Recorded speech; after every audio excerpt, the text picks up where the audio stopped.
Magandang tanghali po mga boss. Nandito po tayo sa may Caloocan. Dito po sa Mother Ignacia. Mayroon po tayong ginawa ditong pathway at saka po itong plant box. Dito po, mahaba po ito. Ganito po.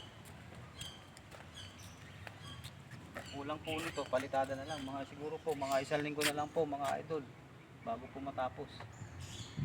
At pati po itong kabila. Tatapusin rin po natin. Kaya na po ng mga isang linggo. Pati po dito. Sa ano na to, ayusin po natin. Para mapaganda po itong sinasabi po nilang sa Mother Ignacia. Ito po ang statwa ni Jesus na pinagawa po nila, na marami po raw ditong nagpapagaling po. Marami pong salamat sa nakarating po kami dito sa lugar na to, at marami pong salamat sa blessing pong ibinigay po sa amin. Nagpapasalamat po kami ng marami. Tsaka po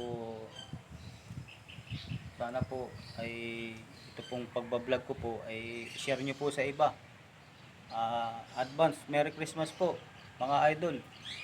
Hanggang dito na lang po. Magandang tanghali po.